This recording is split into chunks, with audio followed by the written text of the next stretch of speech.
Dealing with stress and anxiety.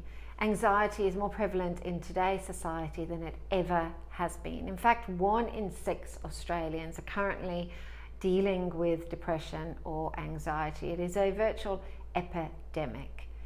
And of course, we all have probably had that experience of emotional eating, having that connection with feelings of anxiety, depression, and stress. And so when we are looking at solutions for emotional eating and we're looking at ways to combat it, we really need to go back to that root cause and look at eliminating, alleviating, coping with, managing those feelings of stress and anxiety. Now, of course, your doctor should always be your first port of call, and perhaps you could get referred on to a mental health specialist if you feel like that needs to help you. So we encourage you to do that if you are having feelings of depression, anxiety, or overwhelm in any way. Now, I work a lot with clients that come to see me in my own practice for clinical hypnotherapy that are suffering with anxiety. Now, I'm going to share with you today just a few simple techniques which are there to give you immediate relief from those overwhelming feelings.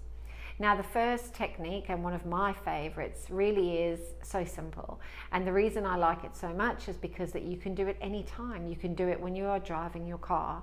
You can do it when you're sitting at work in a meeting. You can do it if you're at a dinner party and there's lots of people around you. And so it's just called that 7-11 breathing. Now, this isn't just some sort of hope breathing. There really is a good physiological basis to this breathing. And so it is very, very difficult to do 7-11 breathing and not feel calm. Okay, so in the first instance, what you need to do is just let all of the breath out of your body. That's right. And now I'm just going to count you through this process. So we're going to start off by breathing in through the nose for a count of 7, out through the mouth for a count of 11. And just remembering that, very important to breathe in through the nose, out through the mouth.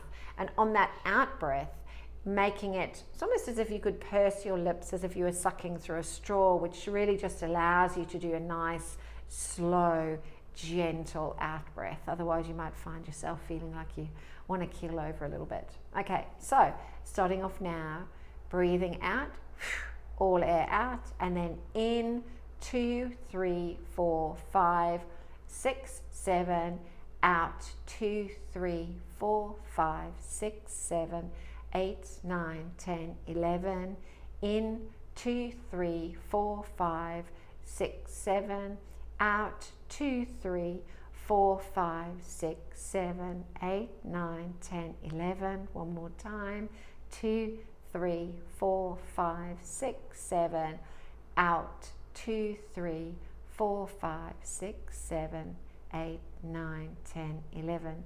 Now, for the time constraints that we have here on this video, I'm only going to do that 3 times with you, but really, if you're doing that for a couple of minutes, you'll really notice that relaxation response really starting to kick into the body. Now, another technique, which is called bilateral stimulation, which is really working along the lines of binaural beats, EMR. It's that right and left brain stimulation. And so with all of those things, as I've mentioned before, it's helpful to start off by just scaling your level of anxiety at the beginning. Maybe it might be a 7, doing through these techniques, checking in with yourself. Where am I now? Maybe that's dropped down to a 5, maybe it's a 4. Let's do something else, let's bring that down again. And so the importance of these techniques and why I like them so much is that it's giving you a little toolbox of things that you can come back to. And I think sometimes just knowing that you have those tools is helpful, can allow us to just experience anxiety less by knowing that we have them. Okay, so this technique is called bilateral stimulation. It's all about stimulating left brain and right brain. And how we do this, it's so simple. I've just got a whiteboard marker in my hand at the moment, but you could use a bottle, you could use a ball. When I work with swimmers who are sitting in marshalling before they're going through, they use their goggles. So it's whatever you have to hand at the moment. And the technique is that you'll be passing whatever it is in your hand just from one hand to the other. And you're keeping your head quite still, And you're just following that with your eyes, almost as if your arms are opening and closing like little gates, opening and closing. And what you want to make sure is that you're crossing over the middle section of your body. So you're crossing over that middle section with your hands, and you're following whatever object is in your hands with your eyes. And you don't have to think about anything in particular. You know, you could think about something that you enjoy doing or something you're looking forward to. But it doesn't really matter, because what's happening is happening on the inside. It's happening inside your brain. You are now sending energy, electrical currents,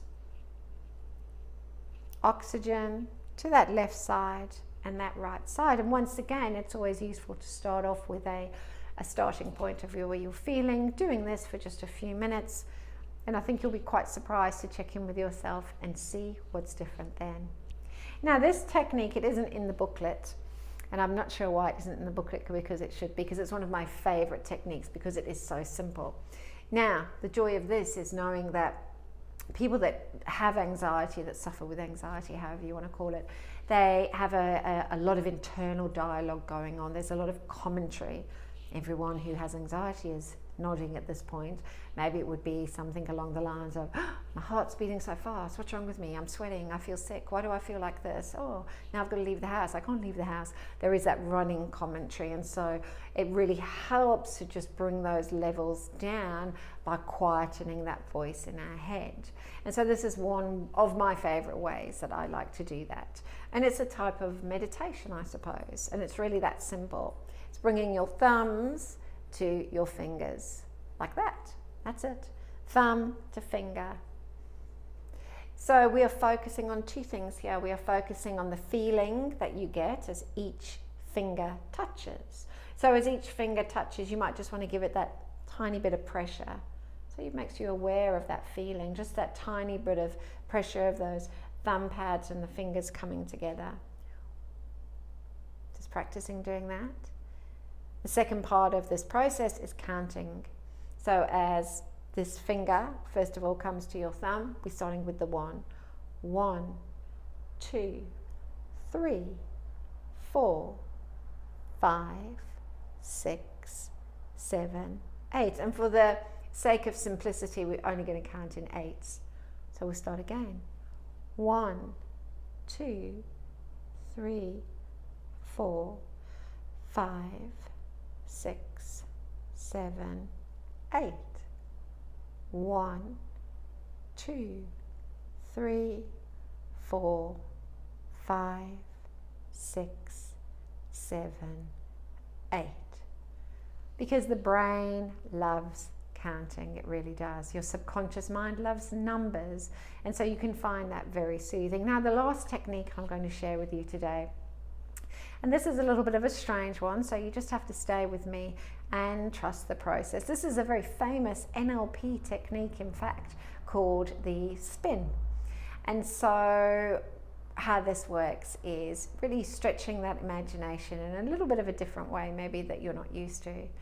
Is thinking about that feeling, letting yourself connect to that feeling of anxiety only as much as feels natural to you, only as much as feels comfortable to you. Finding that feeling in the body, and just imagining, some people it's in their chest, some people it's in their tummy, some people it's in their head even. So wherever it is for you, I'd say for me it would normally be in my tummy. So I would imagine that feeling in my tummy, and just to get a sense of it. I would see where that feeling was on a scale of 1 to 10. Let's say it's 7 on this occasion. And then I would imagine that feeling. I might even give that feeling a colour, and it's purple, purpley black, a dark purple. And as I imagine that feeling there, the next thing I do is really use my imagination. Imagine pulling, if you could imagine such a thing, pulling that feeling out of your body.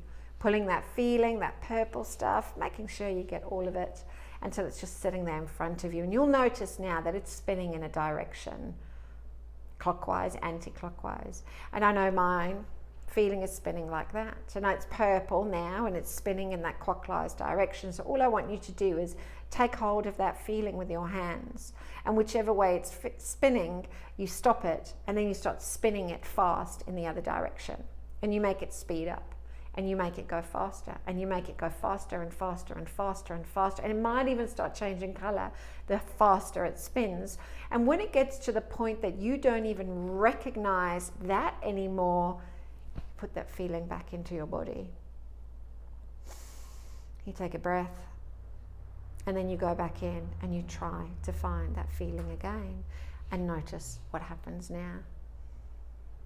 And now there's a reason that that is one of the most famous NLP techniques, because although it sounds quite far out there and what is this woman talking about, you will notice, and it's just to do with how our brain processes information, that when you go in and try to find that feeling, for some people it's completely gone, and for other people it just feels quite different. They'll spend a bit of time searching for it. So I hope those techniques have been helpful for you. Please try them out in your own time. Find which one works best for you. Refer back to the booklet that has more details. And yeah, enjoy.